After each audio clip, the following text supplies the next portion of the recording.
Meine sehr verehrten Damen und Herren, liebe Gäste, herzlich willkommen im KörberForum.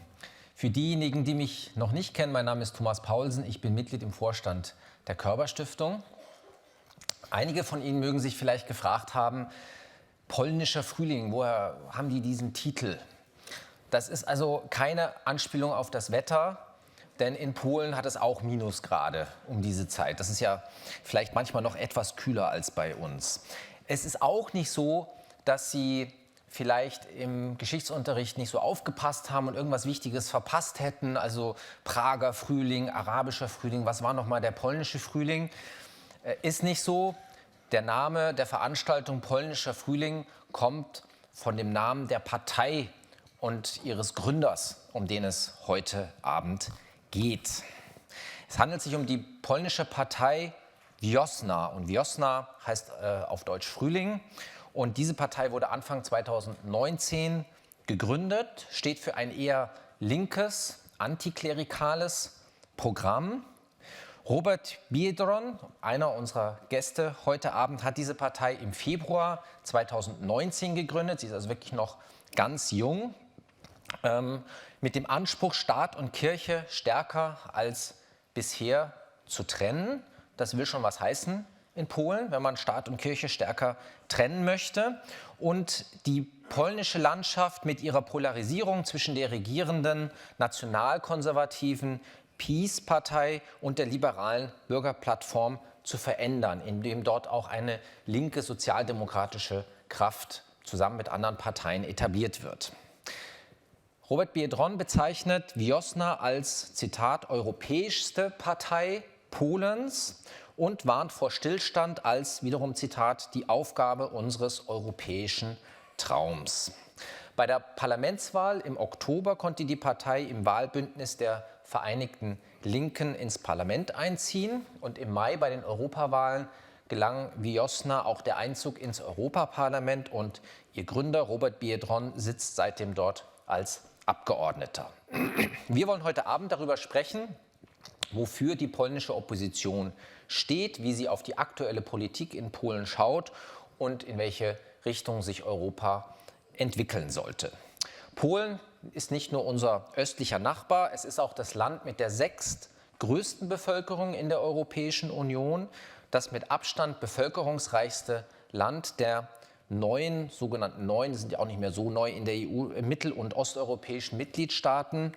Warschau nimmt bedeutenden Einfluss auf die europäische Politik. Es kooperiert im Rahmen der sogenannten Visegrad-Gruppe mit Tschechien, der Slowakei und Ungarn, die sogenannten V4. Und es scheut nicht den Konflikt mit den Brüsseler Institutionen oder auch westlichen Mitgliedstaaten. Denken wir zum Beispiel an den Streit um die europäische oder gemeinsame europäische Migrationspolitik. In seinem Beitrag für unsere neue außenpolitische Publikation, die gerade erschienen ist, The Berlin Pulse, schreibt der polnische Außenminister Jacek Czaputowicz, der schon mehrmals bei uns zu Gast war, dass die letzten 30 Jahre einer der besten Abschnitte in der über 1000-jährigen Geschichte der deutsch-polnischen Beziehung waren. Seit dem polnischen EU-Beitritt im Jahr 2004 ist das Bruttoinlandsprodukt in Polen von 50 auf 70% des EU-Durchschnitts gewachsen. Es ist also wirklich eine bemerkenswerte wirtschaftliche Erfolgsgeschichte. Und laut dem diesjährigen EU-Barometer sehen 68% der Polen die EU-Mitgliedschaft als positiv an. Das ist einer der höchsten Werte innerhalb der EU und höher als der Wert in Deutschland. Gleichzeitig beklagen einige Politikerinnen und Politiker in Polen, dass Polen als Mitglied zweiter Klasse oft behandelt wird in der Europäischen Union. Umgekehrt gibt es in Berlin, Brüssel oder in Paris auch immer wieder Kritik an der Regierungspolitik in Polen. Einige sehen sogar den Rechtsstaat und die Demokratie in Gefahr. Es gibt also eine ganze Reihe von gemeinsamen Interessen, aber auch Konflikte und Spannungen zwischen Warschau, Brüssel und Berlin. Und darüber können wir auch heute Abend diskutieren. Umso wichtiger ist es, auch einen Blick hinter die Kulissen der offiziellen Politik und Rhetorik mal zu werfen und die polnische Politik und das polnische Selbstverständnis besser zu verstehen, heute aus Sicht der Opposition. Das heutige Thema und die heutige Veranstaltung findet statt im Rahmen unseres Fokusthemas der Wert Europas, wie wir das nennen. Und wir wollen im Rahmen dieses Fokusthemas insbesondere den Dialog zu den ost- und mitteleuropäischen Mitgliedstaaten der Europäischen Union suchen. Wir wollen uns darüber unterhalten, worin wir eigentlich den Wert Europas sehen. Ist es Europa als ein Raum gemeinsamer Werte oder ist es Europa als eine Macht in der Weltpolitik oder ist es Europa als Binnenmarkt, wo wir uns gemeinsam wirtschaftlich entwickeln können und Wohlstand erreichen. Es gibt ja also verschiedene Möglichkeiten, den Wert Europas zu interpretieren. Darüber sprechen wir im Rahmen dieses Fokusthemas und wir tun das mit dem Ziel, einen Beitrag dazu zu leisten, eine neue Spaltung in der Europäischen Union entlang des ehemaligen Eisernen Vorhangs zu verhindern. Ich freue mich deshalb ganz besonders, dass wir heute Abend zwei ganz tolle Gäste hier haben, beide aus dem Europäischen Parlament, die damit auch Akteure sind in der Europapolitik und einen guten Insiderblick auf die Entwicklungen in der Europäischen Union haben. Ich fange zunächst an mit Katarina Barley. Ich fange an, obwohl sie noch nicht da ist. Das haben Sie schon aufmerksam. Ich habe mir überlegt, ob ich sie erst vorstelle und dann damit das erkläre. Nein, das Problem ist einfach, ist heute mal nicht die Deutsche Bahn, sondern heute ist es das Flugzeug. Das heißt, sie landet einfach, ich glaube jetzt in diesen Sekunden hier am Flughafen, wird also, denke ich, eine halbe Stunde brauchen, bis sie da ist. Wir fangen trotzdem jetzt dann an zu diskutieren, können vielleicht schon ein paar Fragen auch von Ihnen einbauen in die Diskussion und dann diskutieren wir einfach weiter, wenn sie da ist. Und damit wir dann nicht noch so viel Zeit verlieren mit der Vorstellung, mache ich das jetzt trotzdem. Also Katarina Barley bezeichnet sich als Europäerin durch und durch. Das kann man gut verstehen, wenn man sich ihren Lebenslauf anschaut. Britischer Vater, deutsche Mutter, der Vater ihrer Kinder ist halb Spanier und halb Niederländer. Sie ist geboren in Köln, Auslandsjahr in Paris, seit 2001 wohnhaft in der europäischen Grenzstadt Trier. Die ausgebildete Juristin war seit 2013 Mitglied des Deutschen Bundestags und wurde 2015 zur SPD-Generalsekretärin gewählt. Deswegen würde es mich natürlich wahnsinnig reizen, mal heute was von ihr zu hören, über diesen SPD-Mitgliederentscheid, was sie davon sagt. Mal schauen, ob sie dazu irgendwas sagen möchte. Bevor sie 2017 Ministerin für Familie, Senioren, Frauen und Jugend wurde, von 2018 bis 2019 war sie Justizministerin und wurde bei der diesjährigen Europawahl als Spitzenkandidatin der SPD ins Europaparlament gewählt, wo sie nun Vizepräsidentin ist. Robert Biedroń, unser zweiter Gast, ist in einem Dorf im sehr konservativen Südosten Polens geboren und besucht dort im Vorland der Karpaten zunächst mal eine Hotelfachschule. Er studiert dann Politikwissenschaft und schloss sich dann der postkommunistischen Linken an. Später wurde er Teil einer Bewegung um den Unternehmer Janusz Palikot und wurde 2010 Abgeordneter in dem polnischen Abgeordnetenhaus Sejm. Schon bevor Robert Biedroń Wiosna Anfang 2019 gegründet hat, schaffte er es einige Male in die Schlagzeilen. Als erster offen homosexueller Bürgermeister Polens regierte er von 2014 bis 2018 die Stadt Słupsk. Ich hoffe, ich spreche das richtig aus. Richtig? Das liegt im Norden Polens in der Woiwodschaft Pommern und hieß früher Stolp auf Deutsch. 2001 gründete er die polnische Kampagne gegen Homophobie. Welche Vision er für Polen, für die Zukunft Europas hat, darüber werden wir gleich von ihm mehr hören. Zunächst einmal ein herzliches Willkommen, Herr Biedroń.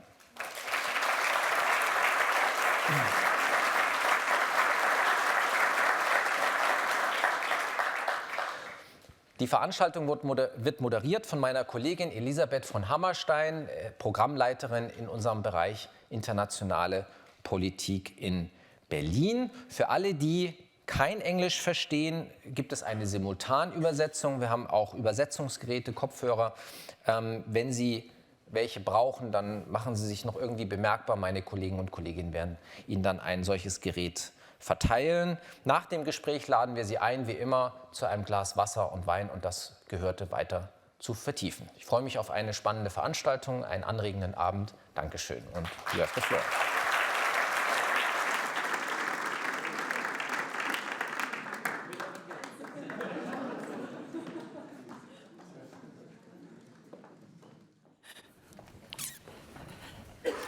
we'll talk about feminism later. Okay. Herzlich willkommen auch von meiner Seite an alle. Ich freue mich, dass Sie so zahlreich erschienen sind, um heute über den polnischen Frühling zu diskutieren. Und ich werde das Gespräch, wie Herr Dr. Paulsen schon angekündigt hat, jetzt auf Englisch führen und würde Sie bitten, wenn Sie Englisch nicht verstehen oder sich wohler fühlen mit Deutsch, dann jetzt Ihre Kopfhörer aufzusetzen. A very warm welcome to you, Robert Biedroń. It's great to have you here in Hamburg and to talk about your party's vision for the European Union. But before that we do that, and I think we will also do that when Katarina Barley joins us on stage, I would like to ask a question that refers to a quite famous quote by the former Polish foreign minister, Waszczykowski, who once described cyclists, I have to read this out, cyclists and vegetarians, you probably know what's coming now, who only use renewable energy sources and combat all forms of religion as being against what most Poles have at heart. We just got an introduction to you, and we heard that you are, I didn't ask you if you're a vegetarian, but I know there was a vegan buffet at your party leadership's assembly. I know that you went running this afternoon before you came here, and I know that you founded your party Wiosna at the beginning of this year with a kind of a leftist agenda, and you're known as a cosmopolitan politician. So I would like to ask you, did he mean you when he talked about those Poles? Guten Abend. Dobry wieczór Państwu. Good evening. And well, I think he meant all of us. I think we're starting from the very serious topic of someone who is different. And I think the former Ministry of Foreign Affairs meant everyone who is not fitted to the real Pole picture which this government is trying to create in our country. So it's not only about me, and you're right, I'm not only gay, I'm not only avoiding meat, but I'm also a cyclist. I was famous in Poland, which in Germany this would not impress anyone, for being a mayor who rides a bike. In Poland, usually mayors ride a limousine, of course, with a driver. And I try to change this image. And when you try to change this image in a country like Poland, especially being gay, as it was mentioned by Thomas, and being atheist, then you're really in troubles. I think this quote is picturing the current situation of our country, where the current government is trying to picture something which is not existing in the society. It's picturing an enemy which is not existing, because the world is much more complicated. The Poland is much more complicated than being a vegetarian, a cyclist, or gay, or atheist. And the problems we face are much more complicated. For example, the problems we face is equality of men and women, and it was not a coincidence that we had a problem with entering this podium today. First of all, because I do not participate in events where there are no women. I refuse the panels where there are only male. And of course, being gay, you can imagine that I would love to be only with men, but at the podium. But I think when you want to have a serious debate, you must remember that more than a half of the society are women. So if we want real democracy, we must remember that democracy will be only when this bigger part, this bigger half of society is represented. So this is one of the challenges in today's world. And I'm very happy. I was listening. Thank you for inviting me for this panel, because for many years I've been following these meetings. And I never dreamed that the Körber-Stiftung will invite me for this meeting, because I was surprised that one of the meetings, the recent meetings of Körber Foundation, the Polish ex-prime minister was invited, the current Prime Minister at this time, Beata Szydło, and she was talking about equality of men and women. At the time when this government, at this exact time, was trying to introduce the most strict anti-abortion legislation, not only in Europe, but in the world. So the situation is very complex. We're talking about. And when we talk about Polish-German relations, it's also very complex. We were mentioning good relations between Polish and Germans. But when we look into details, how Polish people picture Germans and how Germans picture Polish, then the picture is not that sweet anymore. We'll come to German-Polish relations just in a minute, but first I would like to ask you, you already said that the situation in Poland is complicated, as I would say it is in most European countries and beyond, but there are some serious divisions in society in Poland. Some people say that there's a generational divide, there's a divide between urban and rural areas, and there's a divide when it comes to education. So what concerns you most when you look at Polish politics right now? It's a good question. I think this division is symptomatic for the global divisions. It's this resentment which divides us. Is this approach to the issues which are important for us. I prepared myself a little bit for this meeting, and for example, I found out what are the biggest threats to Poland in this century according to polls.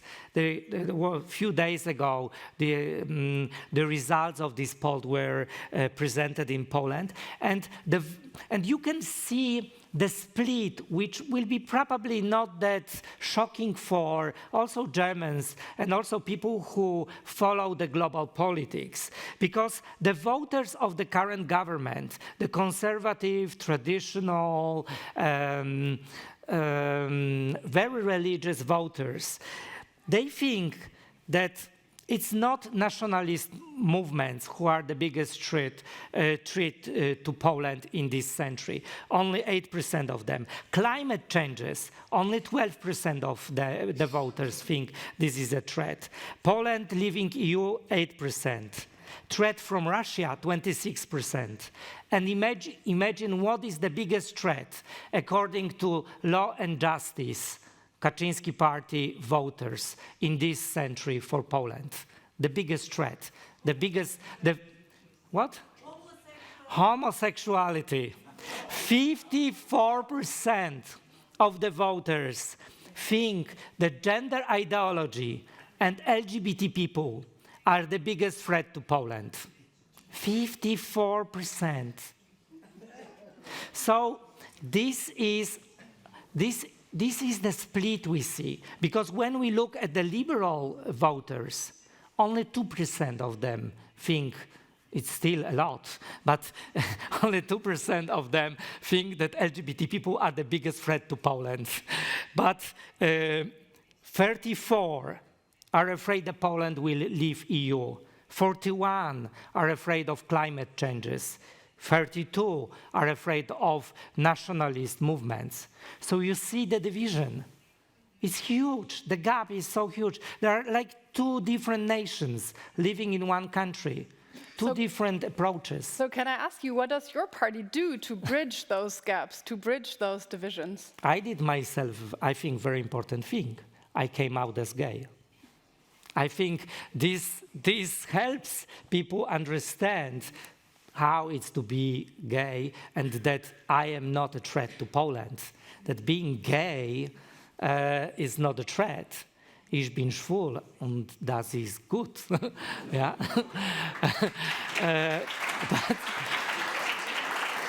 So I think fighting with these stereotypes, of course, talking to people, finding the common ground is important. Understanding each other's fears is important. Because these people are afraid. There are these fear sellers who are selling this fear because it pays. Machiavelli said long time ago, divide and rule.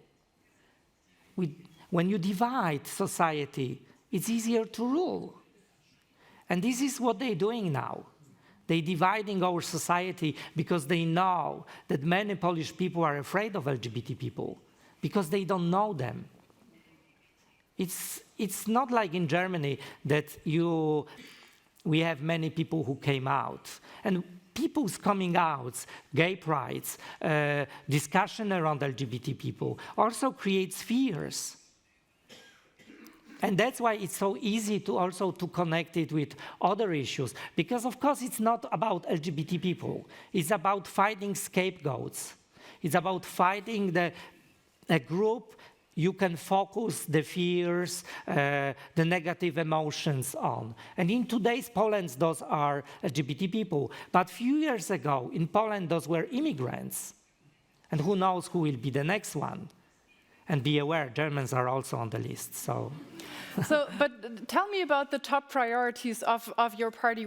I completely understand that the whole LGBTQ part is a big part of your agenda and of the party's profile. But what are the political issues that your party stands for? And how do you promise to unite the country when you say that the governing party PiS is dividing the country? So I think, and we think as a Wiosna, and thank you for a nice introduction to our party, because we are 10 months old, so we are very, very young, especially comparing to SPD, our partner party in Germany.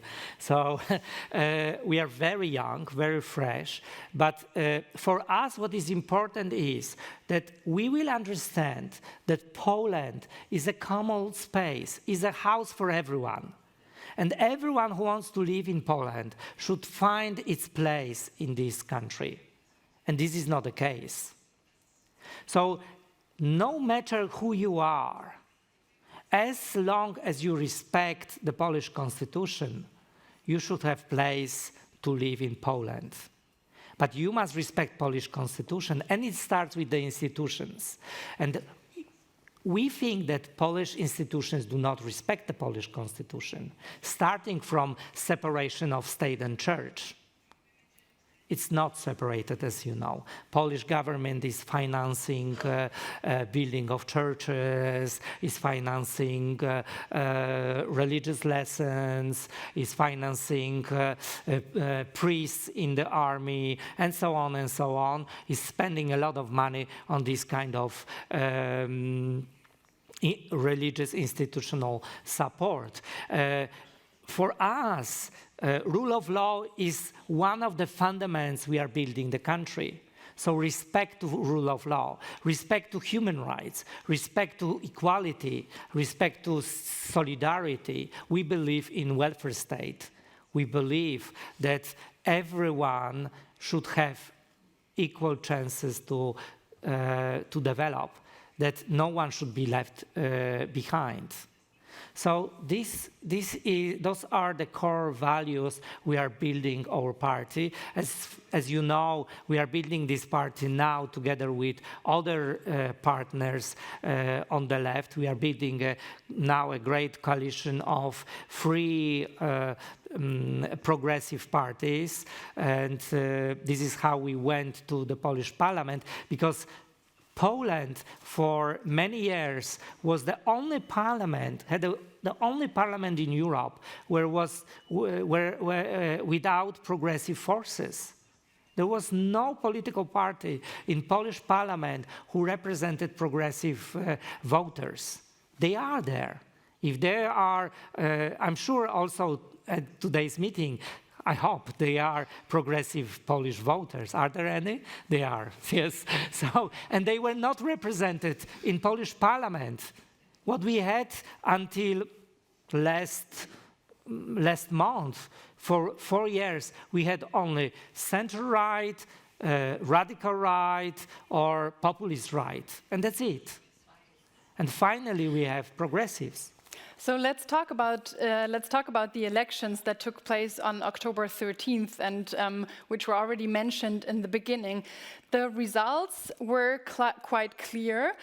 Of course, in February, when your party, when you founded your party, I think there were big hopes in Poland about the Wiosna party, and some commented in Polish and in international news that you would be the new President Macron. I think there have been many comparisons, but one of them was that you're the new President Macron, who's disrupting Polish politics. And at the beginning, right after the founding, the polls were at about 12% and more when it comes to support of your party. Then your party entered the European Parliament in May. It got 6% in the European elections, and but now for the parliamentary elections, which took place in October, you had to form an alliance, the United Left it's called, with 2 more parties, and you gained 12.6%, I think, if I'm correct. And the governing Peace Party was able to gain 43.6%, which is 6% more than last time, and in total, the governing party was able to attract more than 2 million more voters than in the elections of 2015. So I'm wondering, you mentioned what the governing party is not doing right, according to your interpretation. So there must be something that the Peace Party has done right. What is that? Well, first of all, I'm not Macron, I'm Biedroń. So it's difference. Especially in Germany, I don't want to be Macron. It's safer. But we created the party because there was no representation for progressive, especially progressive thinking people who believe in the values I mentioned before. It wasn't easy because of today's situation in Poland, where there is a huge expectation that opposition will unite against law and justice. The fear against law and justice on the opposition side is pushing everyone to embrace, to unite, to cooperate, which I find useful, but with respecting values represented by specific parties. Why law and justice is gaining this support? I don't want to excuse why we are not gaining that much support as law and justice is gaining. But first of all, we need to look at the global trends. The global trends are not that keen for progressive forces. When you look at the European map of governments, there are only few governments with progressive governments, so created by progressive parties. Usually you have populists or right-wing central liberals or coalitions like in Germany. So difficult coalitions, as we know. So it's the same in Poland. This global trend has come to Poland. I think it came mainly because of mistakes of liberals, because of the mistakes of the parties in the past, who left so many people behind, who did not meet the expectations of many people. You mentioned that I used to be a mayor of the city. And my city is on the rural area. It is close to the Baltic coast. It used to be a capital city of the voivodeship, not anymore. Degradation of the city created a situation where many people left the city, is depopulating very fast. So people in those cities tend to vote Law and Justice more and more. Why? Because they feel left behind, because they feel that politicians for many years did not focus on their daily problems, because politicians were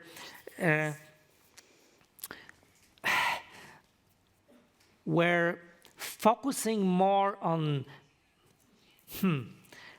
liberal way of thinking on society. I went once to a little village close to my town, and I talked to those people how is their living, and they said better. They said better during this government. I asked, but you know, they are destroying the rule of law in Poland. They are breaking democracy. They are not respecting human rights.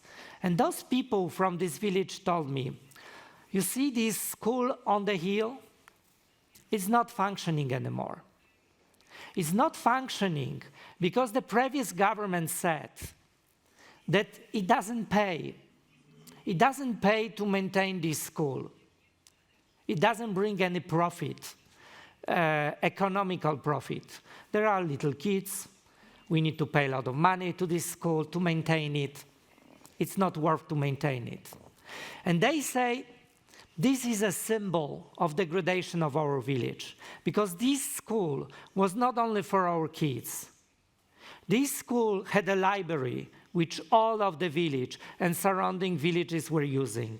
This school was the only place, besides the church, which had a place, a room, where we could meet. The community, the village community could meet. This school was giving jobs for our village teachers and others. And now it's not functioning.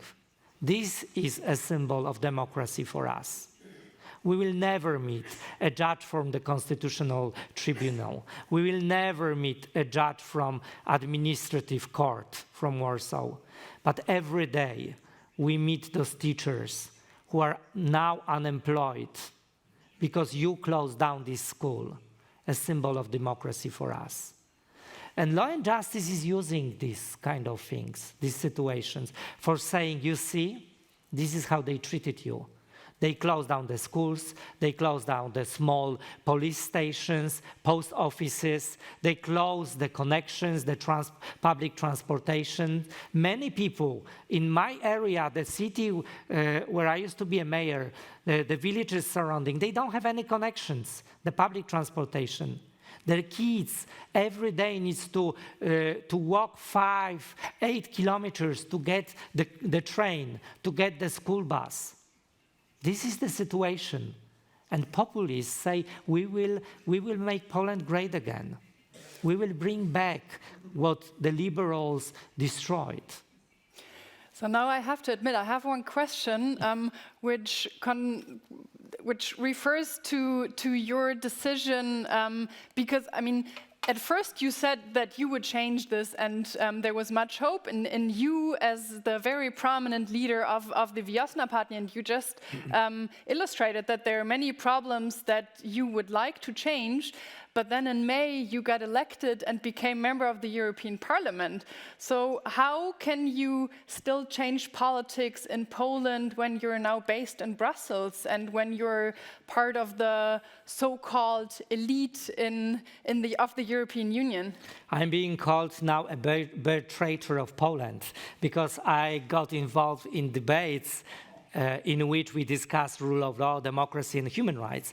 So in Polish public media, I'm being described as a traitor, and I should be sentenced for betraying Poland, according to Polish constitution, as they say. So yes, I made some decisions because of what we created after the May elections.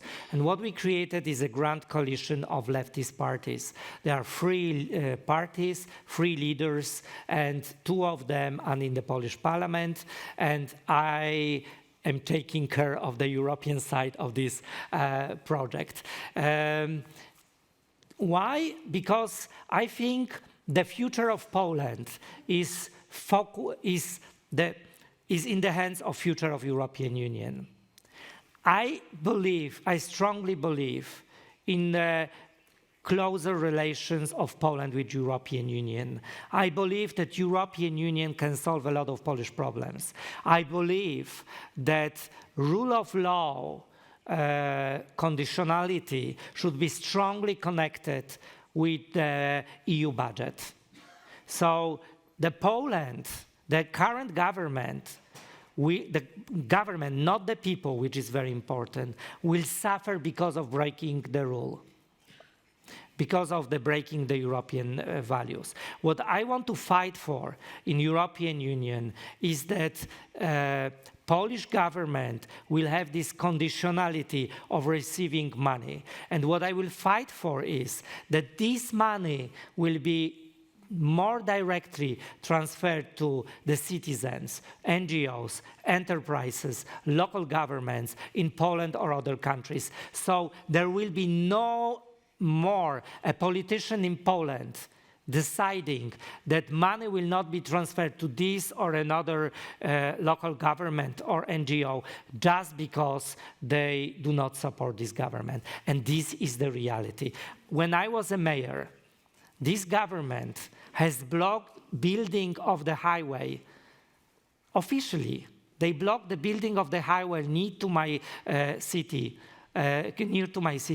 only because I was in opposition to this government. And they were saying it publicly. And this highway is being built with your money, with German taxpayers' money, with EU taxpayers' money. And Polish government is punishing opposition with your money, with EU money, only because we are opposition. And this should not be a case. So now we're in the middle of the debate on the Polish vision for the European Union. But before we go into more detail here, I would like to give you the chance to ask one or two questions before we have Katarina Barley coming here in just a couple of minutes. So, haben Sie irgendwelche Fragen an Herrn Biedroń? Das ist jetzt Ihre ganz exklusive Gelegenheit, während wir noch zu zweit auf der Bühne sind und gleich auch natürlich über Polen in der Europäischen Union sprechen werden und über mögliche Differenzen, vielleicht auch zwischen Polen und Deutschland, die Sie an Herrn Biedroń stellen möchten.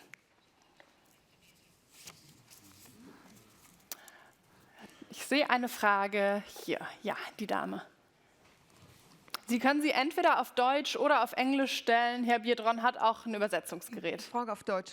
Mich würde interessieren, in welchem Umfang Ihre Partei, Ihre neue Partei in Polen landesweit sich verbreitet hat.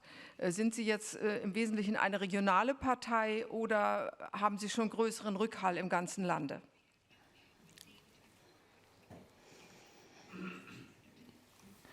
Yes, thank you for the question. Our first elections were the European elections. So our first test was for the European Parliament and then to the national parliament. So we are still more national and European party than the local party. But what we are doing now is trying to collect everything, all the groups, movements, political parties on the left, and create stronger alliance of the progressive forces. So probably there are 4 seasons. Probably our party will create something what is bigger than Wiosna, which is bigger than Spring Party in the future. Why? Because there is expectation to do so. We see the support for our party. When we created the coalition, we gained more support with that. People in Poland are expecting that we will talk to other parties, even though some of them are post-communist or being regarded too leftist, and we are being regarded too liberal on the progressive side. But it pays. The voters expect us to cooperate, and that's what we will do. So this is the plan and this is the reality. We have some members of the local councils, but they were not elected from our party. They joined our party from other background. We also have, in my city, I used to be a mayor, the first in history, a mayor who was elected and is a woman. 800 years of history of Stolp. Stolp, this is the old German name for my city, and we never had a woman, a mayor. Which for me is a bizarre situation, because I can't imagine that during these 800 years there was not women with qualifications to be a mayor. It's just that men were blocking this rule. So we have a very brave progressive mayor in the city who's also a supporter of our party. Gibt es noch eine weitere Frage hier vorne, in der dritten Reihe?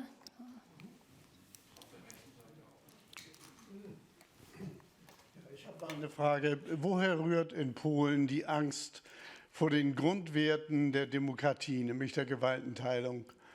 Wieso versucht die Regierung, die Judikative unter ihre Herrschaft zu bringen? Ist das historisch bedingt? Hat das noch etwas zu tun mit dem Tod des Bruders? Oder was ist eigentlich der Grund? Sie haben damals, als Sie der EU beigetreten sind, diese Werte anerkannt und jetzt sollen sie plötzlich nicht mehr gelten. Was ist der Grund dafür?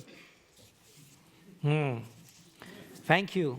It's a great question, because like 10 years ago, you would not imagine that Poland will be in this situation. You would not imagine that Poland will start questioning so many issues we have in common in European Union. Poland used to be a champion of the democratic changes in Central and Eastern Europe. And now look what's happened.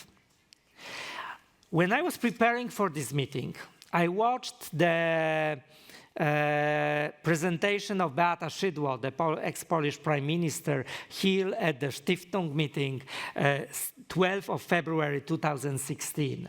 And I think she is answering your question perfectly.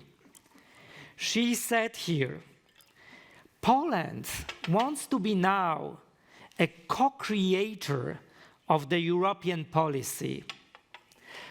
You must respect our sovereignty. We want to solve our matters internal. Polish democracy is blooming. And at the end, she added, someone is trying to divide us. This is the populist rhetoric. This is the rhetoric which she is using on purpose to go from the stage where Poland was following for many years as a new member state, trying to adapt EU values in the Polish grant, in the Polish new democracy. And she's trying to go to second stage in their plan, where they will be a new player in this game, forcing their own values, forcing their own concept of authoritarian democracy. And it's not only Poland, as you know. They have partners with Orban in Hungary. They have Erdogan in Turkey. The Polish closest ally is not European Union now in politics. It's Donald Trump and US. And Poland is very often referring to their strategy. And you can see so many similarities with that. So the concept of this government is a new way of democracy, a new order in social order, the new perspective for how you govern the country. And that's why they will not have any breaks in demolishing rule of law, because from their perspective, they're building a new order, new concept of the country. So when people go on the streets and they protest in Poland, so we did last night all around Poland, they do not care. It doesn't work. And for many Poles, it won't work. Because in their concept, Poland should be organized in a different way.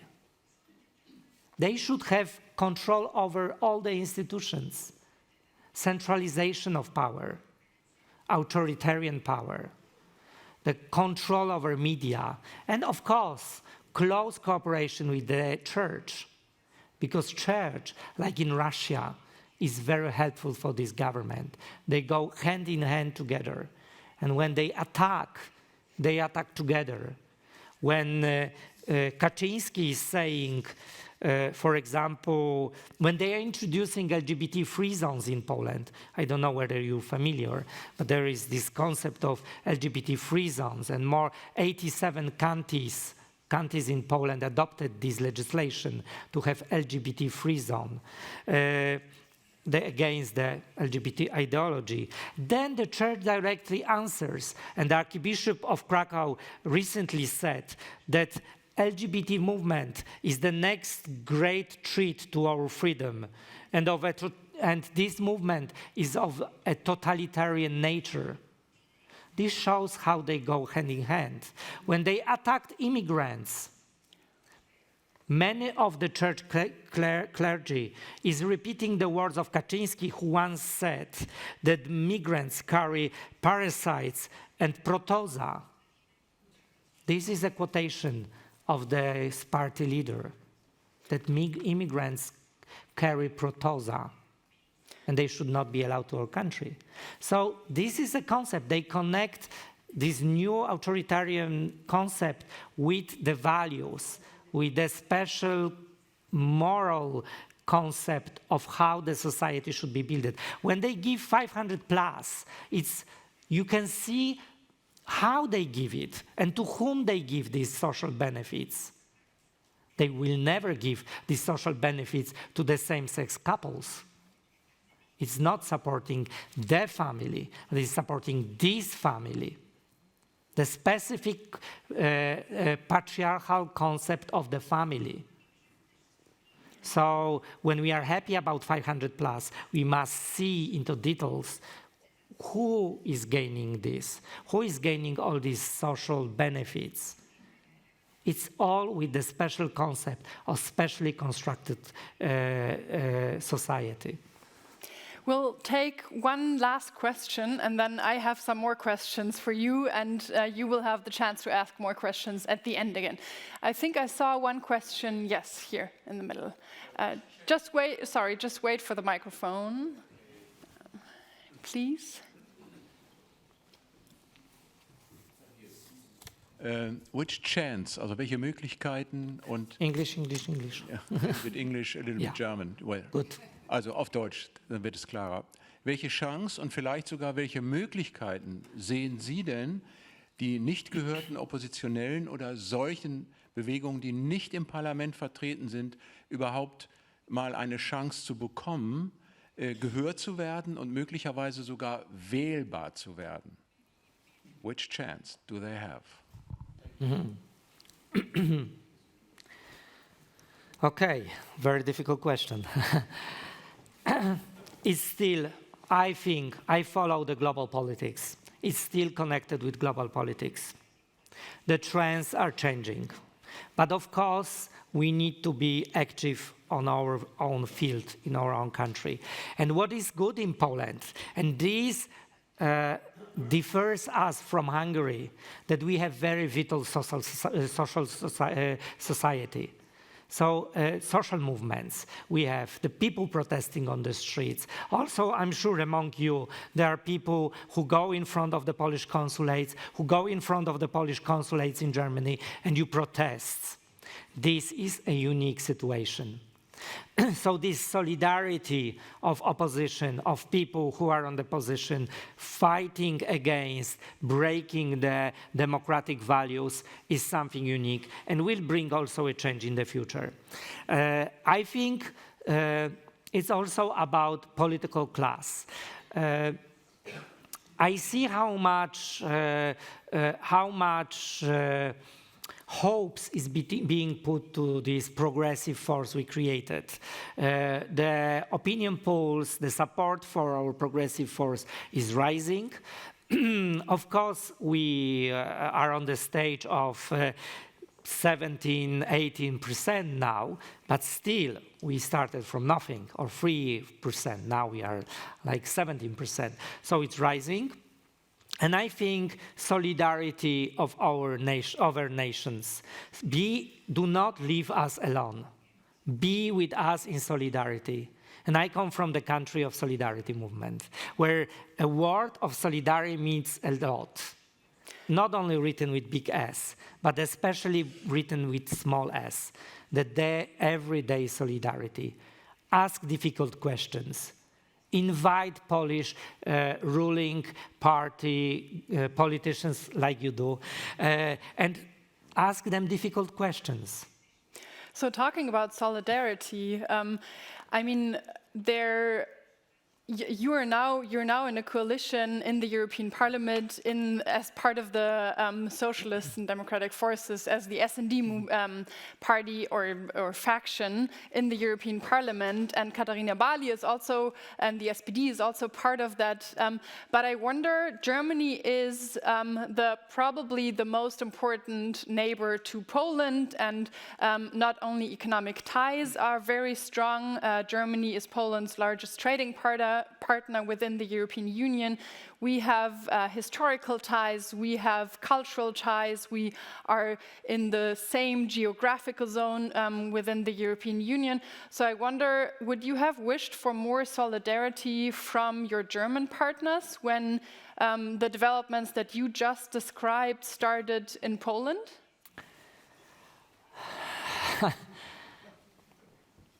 Well, thanks God, Katarina is not here. I'll tell her what you said. No, okay, but we are, from this perspective, I feel so lucky to have Katarina there. She understands how important it is to also show solidarity for Poland and from the perspective of respecting rule of law. She has her experience with that as an ex-Ministry of Justice, and she has experience with working with this government. And she's very active in supporting Poland. And I have these own memories with Germans supporting Poland during communism, supporting Poland in 1989, fighting together for democracy. And I have these images of Germans coming to Poland when we were fighting, for example, as LGBT movement, to walk in the marches on the streets. There were German politicians who banned gay prides. They were on the front fighting hand by hand with us. So I have these pictures. And I think it's in our common interest to fight for that. Because if we lose Poland, Poland has no other choice but to go in the direction of Russia and Belarus. Will be no other choice. It's already Putin's game. It's already Putin who is happy with breaking the rule of law in Poland. And the best friend of Putin in Poland is Kaczyński and his party. Because who else Poland can refer to if we lose EU, if we lose our allies in Germany, our friends in the West? What is the alternative for Poland? So there must be a strong union between us, and it's a good practice that we as politicians, I used to be Polish-German in the Polish-German parliamentary group, we having common meetings of MEPs in European Parliament, Polish-German delegation. We must be together We've been together, we are together, and I'm sure we will be together. Of course, there are a lot of stereotypes. Of course, we know very little about each other countries. And what would you say is one of those stereotypes, or maybe even more than one, that, or what's a stereotype that Germans have about Poles that's not true, but what is also something that Germans don't know about Poles? Because right now there are many discussions about why did Germany not care enough about Poland, and it seems that the other way around, that's not true. So what's something that we Germans don't understand about Poles? I know this is a very general question. Very general. But again, I will refer to your foundation, because you did recently a great research on that.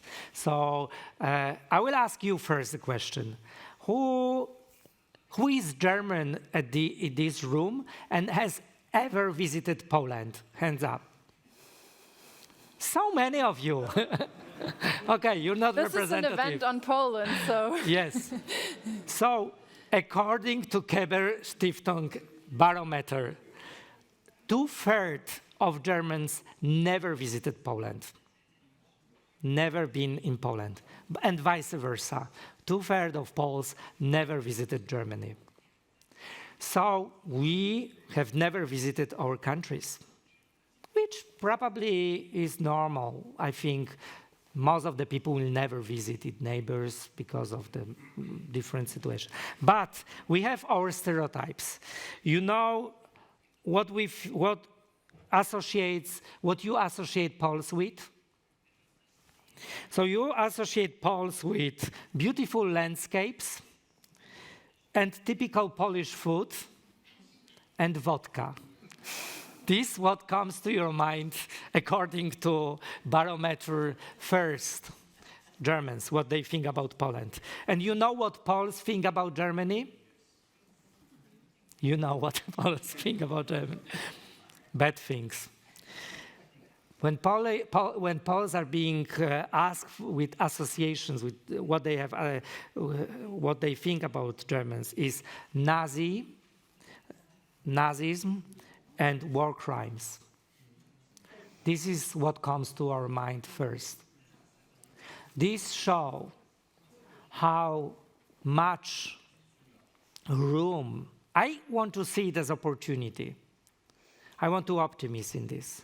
This shows how much room we have for a change, how much together we can change things. And when I look back for our 30 years relations, I think much has been done. A lot has been done. I remember when I was a kid what I was thinking about Germans. And then I was growing up and meeting Germans, visiting your country, and then seeing how much in common we have. And then I changed my stereotype.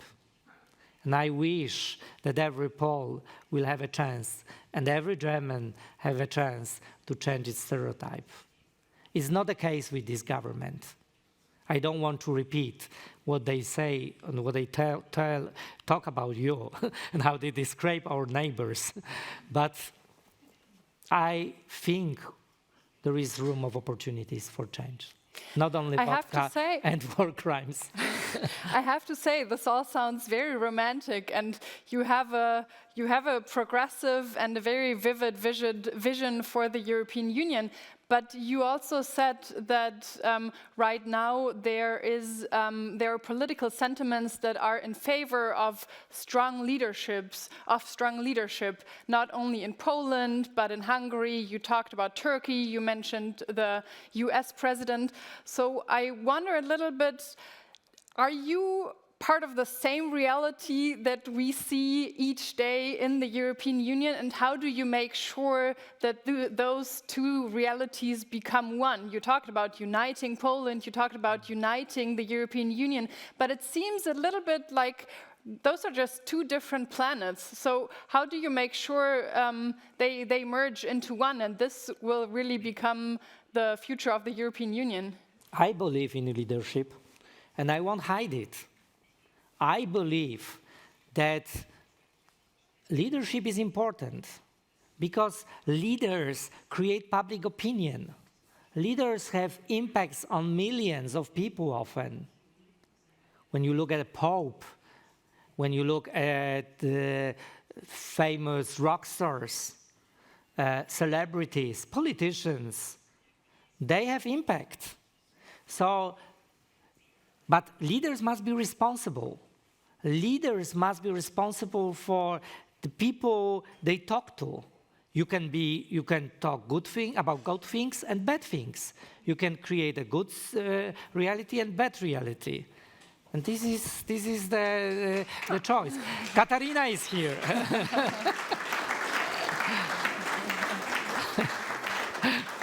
Hi.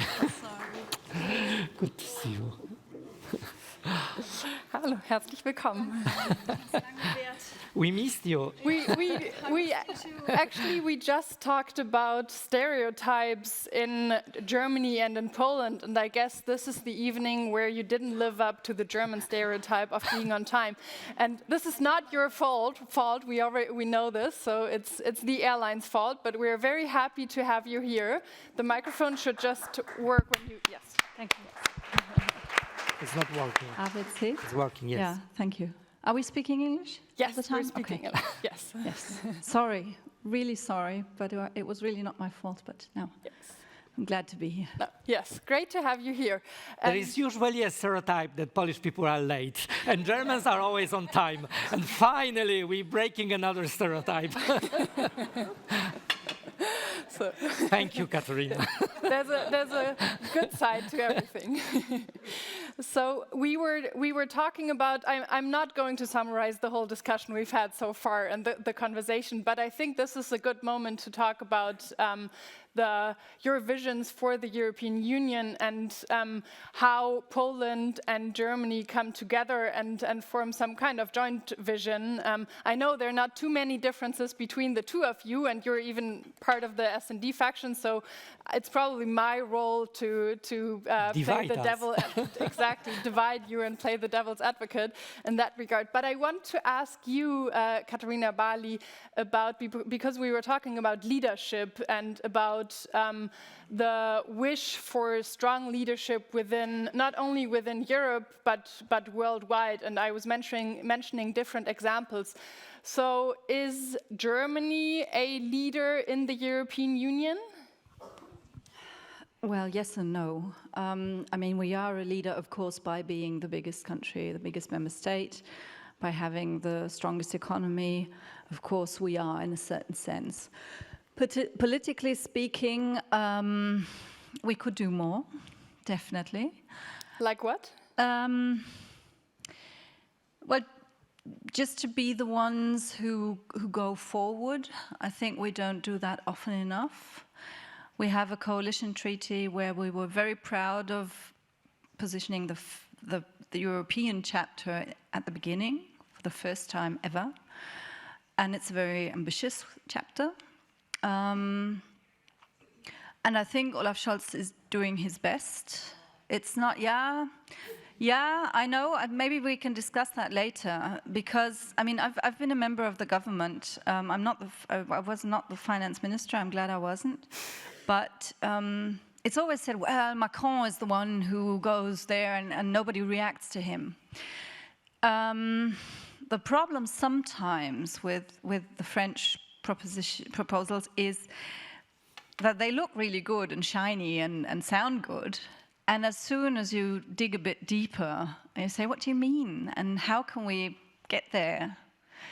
It sort of crumbles a bit. So, and that is, of course, also a different style of politics. It's the French style, not only with Macron, so before, is the big gesture, you know, and the big speech, and that is not very German. It's the German way of working is, you know, doing the details and really doing it well every single step. And so to get both of that, but these styles together is not always easy either. So yes, I would like more, you know, courageous proposals, more pushing, but it's neither Merkel's style nor really Olaf Scholz's style. You know him better probably than most other people here in Hamburg. So I think it's more a matter of political style than of content, I would say. So some people argue that part of the German leadership in the European Union could also be to unite the European Union and to unite its eastern and its western member states. And the foreign minister Maas, who's a colleague of yours, he proclaimed, or he introduced the new concept of the neue Ostpolitik. So do you think that Germany is doing enough when it comes to uniting its eastern and its western member states? We talked about the difficult relations between Germany and Poland in the European Union right now? Well, I think it is the natural role of Germany to unite East and West because of our history. Are we doing enough? Well, if you look at Poland and Hungary and other Eastern European member states as countries, I would say we're doing a lot. But of course, it's not only the countries, it's the governments. And if you have the governments that we see at the moment in Poland and Hungary especially, I was there. The whole government went there to Warsaw in one plane. They were still working at the time. We were all together, and we were kind of, everybody had his dossier of the counterparts and a photo and where they come from politically and what they have done. And we were, we really didn't know what we should expect. It was already a time where it had become very difficult. It was early last year. And then we went there, and of course it was difficult. And for me, as Minister of Justice, imagine, it was very difficult. It was very respectful, but it was, we don't share the same views. It's as simple as that. So you can't pretend that that was not the case. So to reach out for the countries, for the people, also on like Robert's role used to be, like the mayors, the cities, and to work closely with the countries is very important. But as long as we have this kind of government, there also has to be a certain element, there always will be a certain element of conflict. So how do you envision the future of the European Union then? Because this seems, or to me, one option seems from what you just said, wait and see. Would another option be just tie, as you said, tie the EU budget to conditionality, so to the rule of law, for example, in these member states, or would there be a third option of a poll exit? What's for you? What's the best solution to deal with these different? I'll ask both of you. I don't think that very many people in Poland want to leave the European Union, but that's Robert to answer. I think there are several things to do. I agree completely that we need financial measures that we can take. Again, to target the government and not the people. I think you have to really do that right, but that can be done. But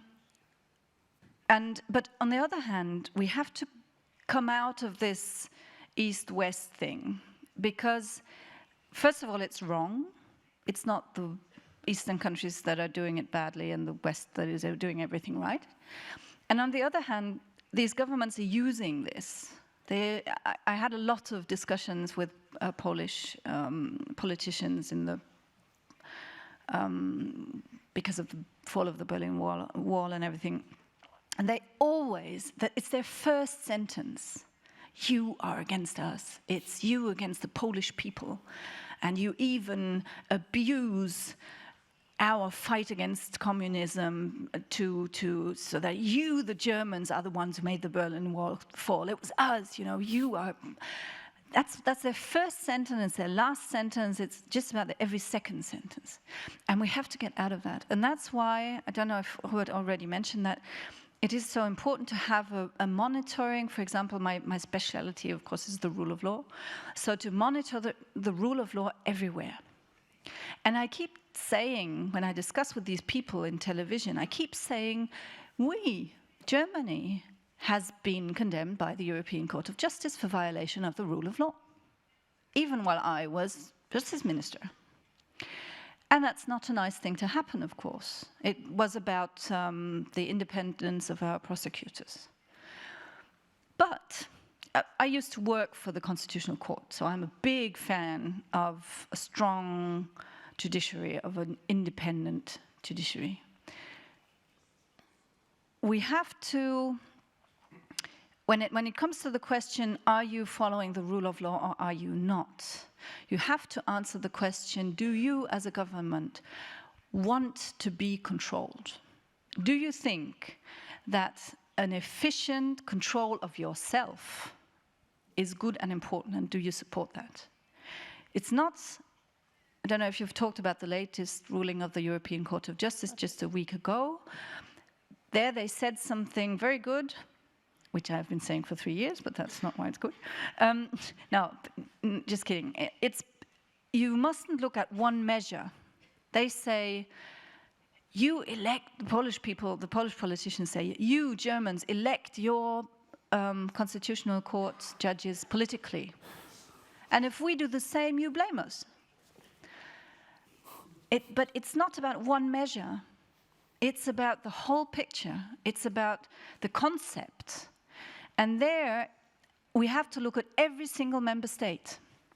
And we have to point out, here you're doing something that violates the rule of law. Here we see developments where it's really becoming, authoritarian, so that they can't say it's only against us. Article 7 is only against Poland, against Hungary, maybe Romania, who knows. It has to be not even against, it has to be with all the member states. And to really point out, if we lose a common sense of rule of law, we lose the basis for the European Union. We will not have any sort of mutual recognition without the rule of law. And that is what we really have to achieve.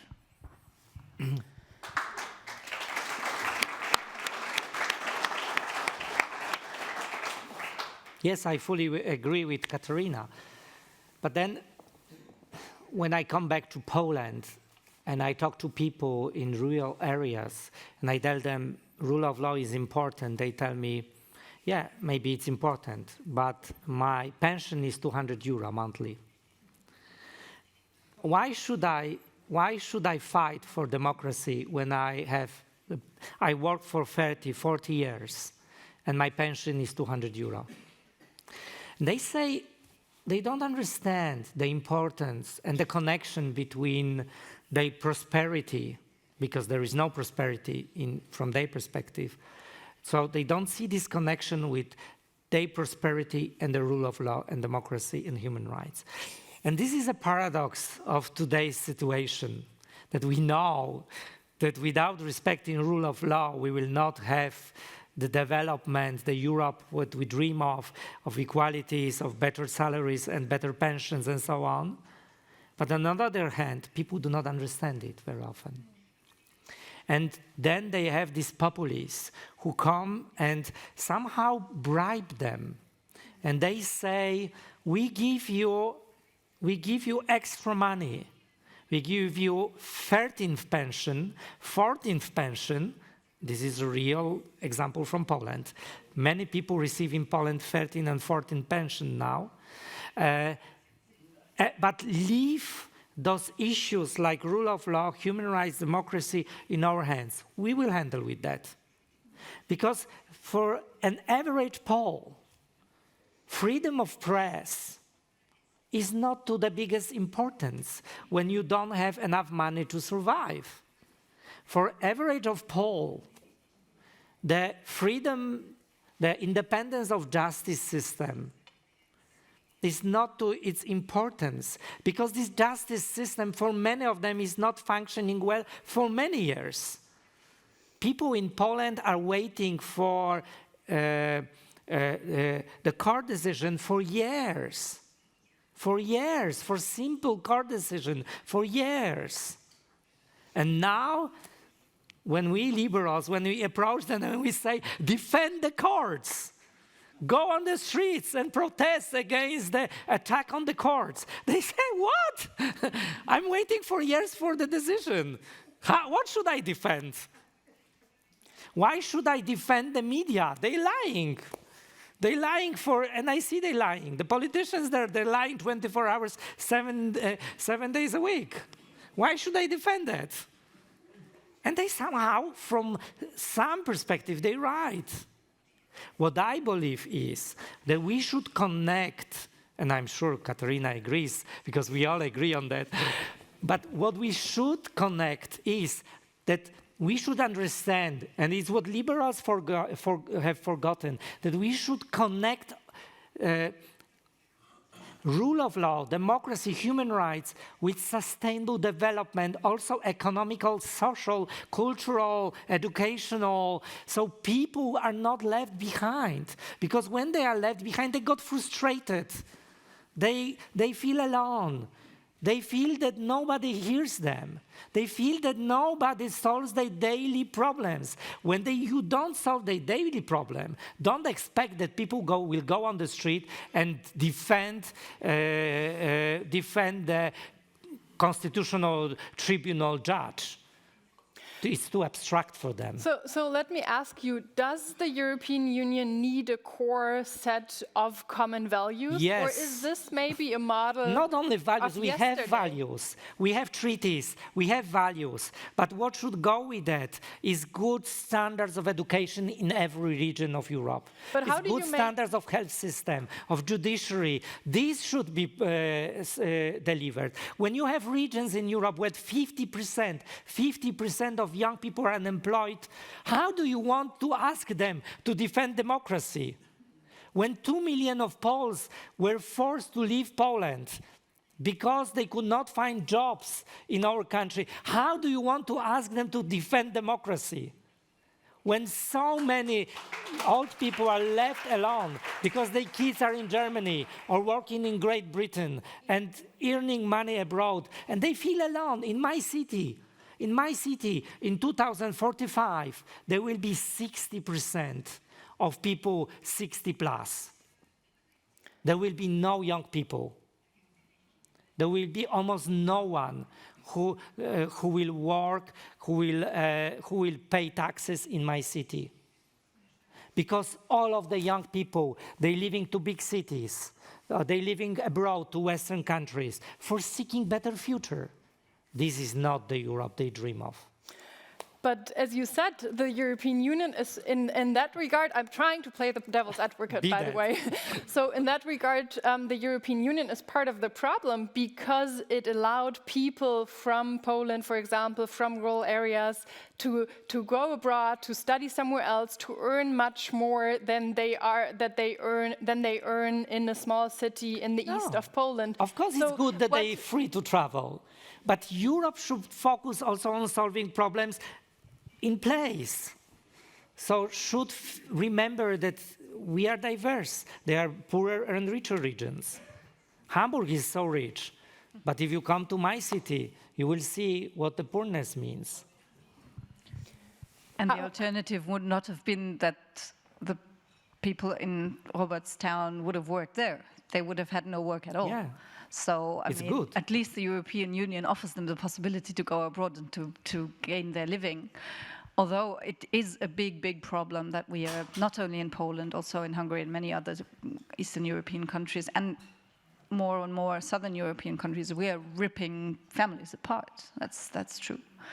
But that is why at least the two of us, because we are in the same political group, have focused so much on the social Europe. Because that is what the neoliberals want. They want a Europe that is only about the economy, where the economy can pick. We need doctors from Poland. We need craftsmen from elsewhere, and it's not about the people. And that is why it is so important for us. And not only the two of us. We have other very strong groups, like our colleague from Hungary, for example. And they keep saying, we need social standards everywhere. And it's not about having the same minimum wage everywhere. If we say we want a minimum wage of 12 euros here, of course we don't want 12 euros in Romania, but we want a percentage of the average with which people can earn their living if they work. And we have made a step last term in the European Union, introducing the European Pillar of Social Rights. But this pillar is still just, a declaration, more or less. And we fought, the two of us, together with our whole parliamentary group, really hard for the new commission that took up its work yesterday, to change the description of our colleague Nicolas Schmidt from Luxembourg. He used to be responsible, he should be responsible for jobs. That was his portfolio, jobs. And we said, no, it's not only about jobs, because the perspective was an economic one. And we said we want more than that, and now it's jobs and social rights, which is really a big step. It's not, it could have been, and social affairs, and whatever, but it's social rights. And that is the way that we have to pave now, because we really need both.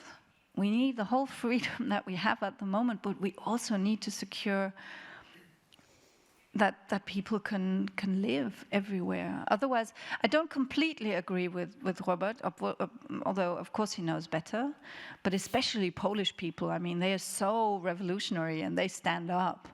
I think I had a laudatio for Małgorzata Gersdorf a few weeks ago, and she said she felt support not by the whole Polish population, but there were people who supported her in her fight for a fight against the judicial reforms. And also elsewhere, people do understand or take LGBTI rights. I mean, these are really attacked in Poland at the moment, and we need to support the people who stand up and say, even if you give us all the money in the world, you must not, and we won't let you violate fundamental rights. So there are many issues that I think divide people within Europe, and I would like to talk about one issue before I open it up for questions again. I know there were still some hands raised before, but please already think about a question that you might have to both Robert Biedroń but also Katarina Barley. But I want to ask you about the migration issue. We haven't touched upon climate, we haven't touched upon Russia, where I think there could also be found some differences between the both of you. We haven't talked about the EU as a global power, but I want to go into one of the internal dividing lines again and ask you, Robert, about migration. I mean, there is a search for a common migration policy, common asylum and migration policy within the European Union, and Germany has pushed for a quota-based system in the European Union. This is something that the Polish government is completely against, and it seems that also the Polish people are against it. And I'm asking you because I know Poland isn't the only country that's opposing this policy. So to what extent do you think, or how can a common migration policy be possible within the European Union? And is under what conditions could Poland go or agree to the quota system? I don't believe Polish society against migration. It's in our DNA. It's in the human's DNA. People are nomads. We are nomads. We came from Africa. We came from different different parts of the world, and I don't believe that. You don't believe the facts? You don't believe the polls? Or? No, I know the polls from the past. And I remember that we were declaring, of course, and we were one of the most pro-immigrant societies in Europe. And it has changed dramatically when they started the culture of fear, where they started fearing people with immigrants. When, of course, Europe could not face a solution, find a solution for the migration crisis that it was called. So Law and Justice and many other parties all around Europe, they found that it's an easy scapegoat, the immigrants, to fear people, to divide again. Because we were open, we were declaring us open. All the opinion polls were showing how open we are. And we were welcoming immigrants from different parts of the world. Of course, we are still very monocultural, monoreligious, but this comes from a different perspective. But we were open for that. And we were welcoming. And suddenly came this big wave of hate. It's of course connected very much with this, as I mentioned, culture of fear, because of the terrorist attacks, because of this play of the politicians. I prepared myself with these figures. There were, in 2017, there were 26,445 people who died because of terrorist attacks. 26,445. You know how many of them died in Europe? In percent. 95% of them died in Middle East, Africa, and South Asia. 83, it's still a lot, 83 died in Western Europe because of terrorist attacks in 2017. Sorry? Not even percent, no, it's... And you know how many in Poland? 0, none, 0. But the panic created against immigrants was enormous in Poland at this time, enormous. One of the reasons Law and Justice won these elections is because people are so afraid of immigrants, whom they never seen. And you mentioned relocation. We declared that we will accept 7,000 immigrants. 7,000 immigrants in 40 million country, 2,500 countries. There would be less than one family in country. So in city like Warsaw, there would be one family. Would it be a threat for Poland? I doubt. So is there a solution? Will there be a common European asylum and migration policy? We as politicians, Katarina, who is so clever and she's so brave. I was talking about you before you came. Only good things. So we should talk about real issues. We should talk with people about real serious problems, address it, not to fear people. Who is dying in Poland? People dying not because of terrorism in Poland or in Germany, but mainly because of obesity. Because we are becoming fatter and fatter. We eat unhealthy food. Yes, more people are dying in Europe because of being fat, not because of terrorists. Well, I know we are laughing, but that's the truth. You know how many people died in Poland in 2017? I'm using statistics from 2017. In Poland, because of the road accidents? 831, comparing to 0 because of terrorist attacks. But if you watch media, if you watch debates, political debates, they only talk about terrorist attacks. And there is no room, of course, for talking about obesity, of talking about car accidents, and so on. So we should change, and this is our responsibility, change the direction. We should talk about real issues. people left behind, people dying because they eat sugar, like me, I'm addicted to sugar. And I will die not because somebody will kill me because he's terrorist. I will probably die because I eat too much sweets. And this is a real problem. So we'll see if that solves the European approach to migration policy. I'm going to open, because we're running out of time. Wir werden etwas über die Zeit heute gehen, wegen der kleinen Verspätung, weil ich Ihnen noch mal die Chance geben möchte, Fragen zu stellen. Und zwar sehe ich da hinten eine Frage. Okay. Three short questions. One is Wenn Sie sich bitte auf eine konzentrieren könnten. Wir haben Okay. nämlich schon sehr viele Fragen, die ich hier gesehen habe. Vielen Dank. I was told when I visited Poland that there are around 3 million refugees from Ukraine and other ex-Soviet Union republics in Poland, legally or illegally. And that's one argument the Poles use why they don't want to let refugees from Africa into their country. And the next one I want to join is the influence of Catholic Church has diminished, but especially with the younger people, and especially through abuse cases in the church. Jetzt haben Sie schon 2 Fragen gestellt. Haben Sie schlau gemacht. Ich war nämlich gerade dabei zu gucken, wer sich noch gemeldet hat. Wir würden die Fragen sammeln und dann we'll collect the questions and then we'll give it back to you. Okay. Eine Frage dahin. So I would like to use my chance and say big thank you to Mr. Robert as an LGBTI person for your loud and strong voice in European Parliament. After last debate, I was finally proud and feeling safe also to Frau Katarina that somebody stays and fight for my rights.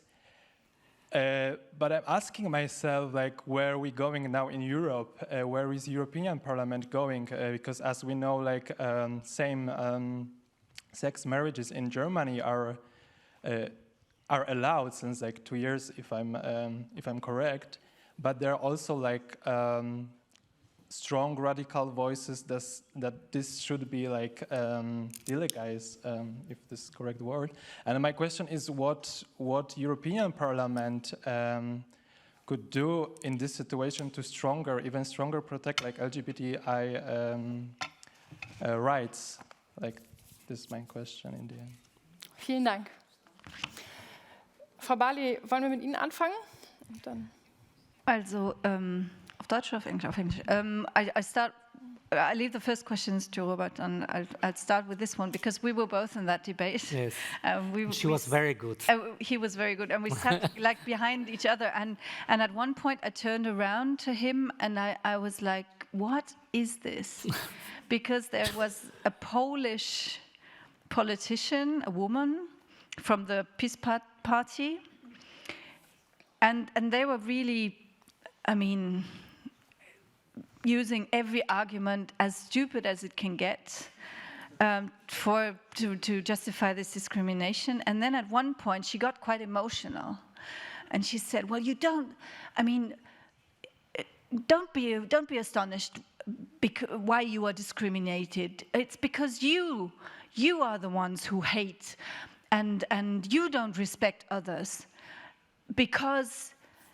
At one demonstration of gays, they showed a Madonna with and I thought, what is going to come now? Is she going to say with a penis or with a I don't know, with the burning cross or whatever?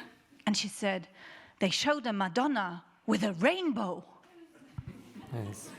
It's too much. And I was like, what? Because someone is showing a Madonna with a rainbow, it's their fault why they are discriminated. It's so ridiculous. And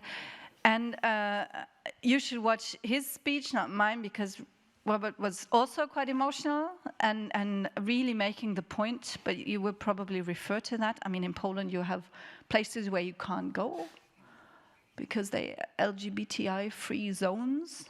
That was the reason for this debate, for this whole debate. And now, but your question is, what can we do? And it's maybe because I'm only half German, why I'm always a bit humble.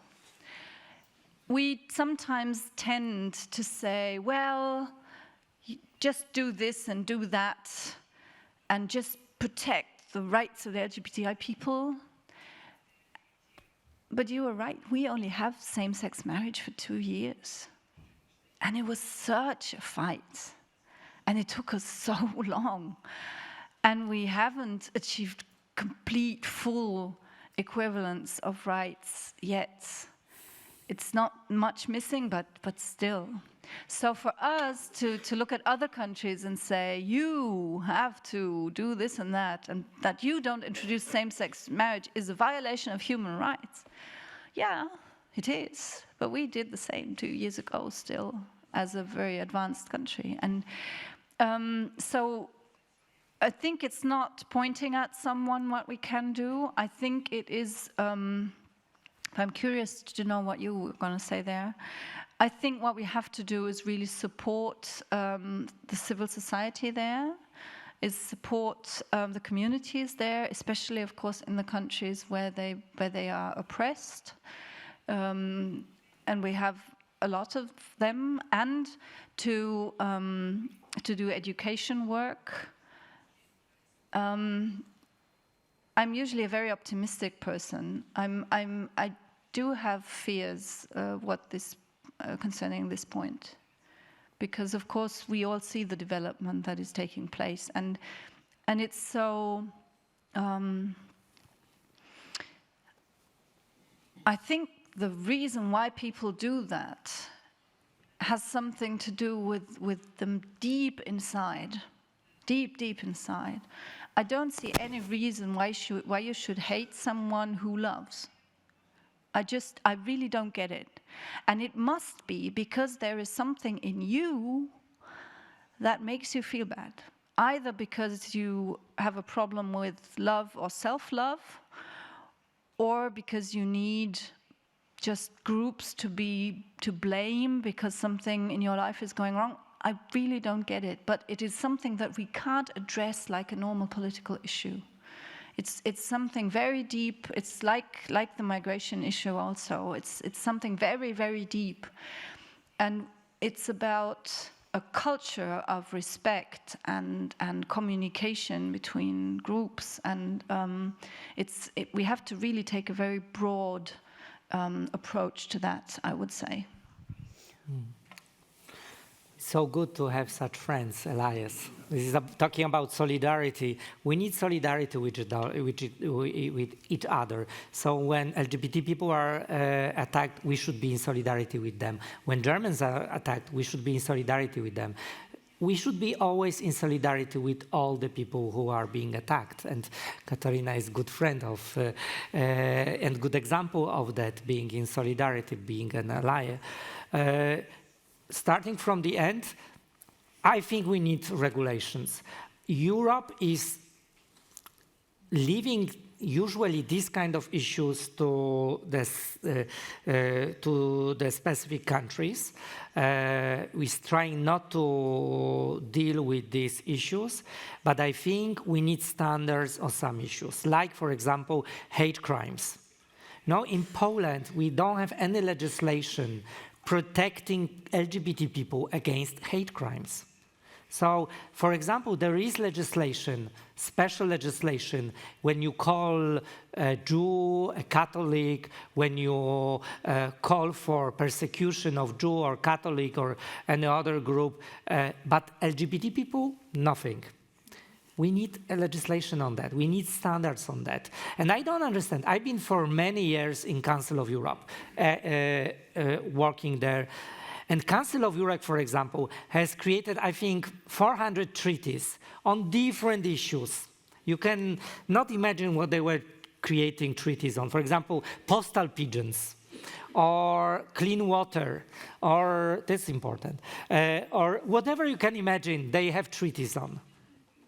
But they don't have anything, any treaty on LGBT people. Nothing. Coincidence? No. Just lack of willingness to change this, lack of will. to change this thing. So I think we need to be strict on that. We are changing things, we are preparing legislation on different issues. We should also have legislation on this, and that's it. It's as simple as it is. Concerning Ukrainian immigrants, the government is lying because Ukrainians in Poland mostly are not immigrants. They're migrants. They're migrating to Poland because of economical issues, because they're looking for better work conditions. They're not running away because of war. Some of them are, very little, because of what's happening in the east of Ukraine, but most of them, big amount of them, is just because they have better life conditions in Poland, because of economical issues. And they're very welcomed, of course, but they're not immigrants, they're migrants, and they're lying. And Catholic Church, of course, and I'm very happy with that, they're losing its power. They're losing its power among young people, in the society, Polish society is becoming more secular, but they're gaining institutional power. They're gaining a lot of power from the current government. Their institutional support, going hand in hand with the church, helps them to maintain power of the church. There was recently, a few months ago, a famous movie on pedophilia in Catholic Church in Poland. We all thought that this will change the situation. Then finally we will discuss the issue of pedophilia in Polish Catholic Church. And you know what happened? Nothing happened. The director of this movie has showed proofs of hiding pedophiles, has proven the names of bishops, archbishops, helping to hide pedophiles in Catholic Church. And you know, none of these priests was arrested. None of these priests has opened investigation. Nothing has happened because of institutional protection of Catholic Church in Poland. If this will not change, I don't think much will change, and the progress will be, visible progress will be done. Thank you very much. We're really running over time, so I think I need to conclude here. There will be a little bit more time outside, but I would like to ask the two of you two very short final questions. Robert, we didn't have the chance to talk about the upcoming elections in Poland, which are the presidential elections. So this is your final chance. And I would like to ask you, we started this whole conversation by talking about what Wiosna stands for and how it entered the parliament. And I would like to ask you, we talked about the peace party and the peace government. So what's one thing that you can learn from the Peace Party when it comes to the upcoming presidential elections and Wiosna's position there? We as politicians, we lost our possibility to talk to people, and populists are using it. We need to come back to people. We need to be with people. We need to work with people. We need to listen to the people. And we need to solve the real problems of real people, of average people. And then we will be successful. So what I would learn from Law and Justice is this, in good sense, way of talking to people. The simple way of talking about difficult issues or simple issues, but talking to people. And I'm sure the spring will come to Poland. We have a chance as opposition in Poland finally to win presidential elections. We need to have a good candidates and we need to mobilize. And I'm sure in May, because the elections, presidential elections will be in May, we will succeed. In solidarity. The German solidarity is very important. You were always with us. You were standing beside us when we needed you, and this is what I'm asking you for. Be with us, help us to come back on the good tracks. And I promise we'll be your friends when you need our help. Thank you. Thank you.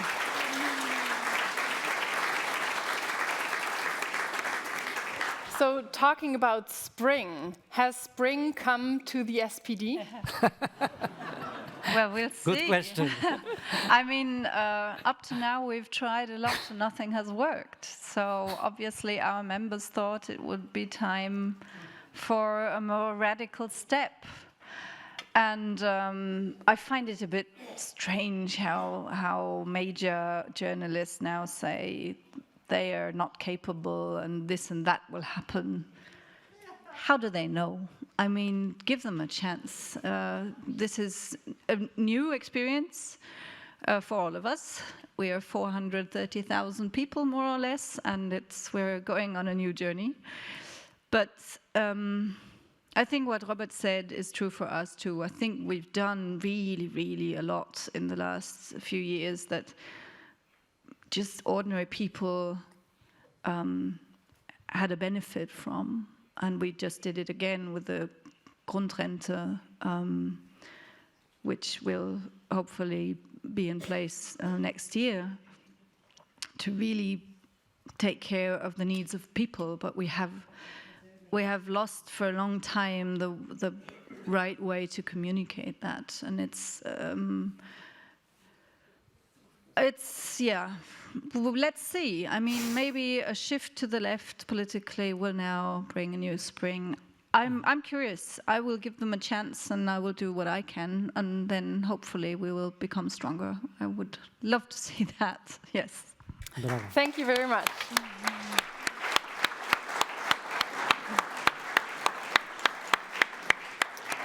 Thank you very much to the both of you, and thank you to all of you for coming and for listening and for your interesting questions. And please feel free to join us for a glass of white wine or red wine or water outside to continue this discussion. Thank you.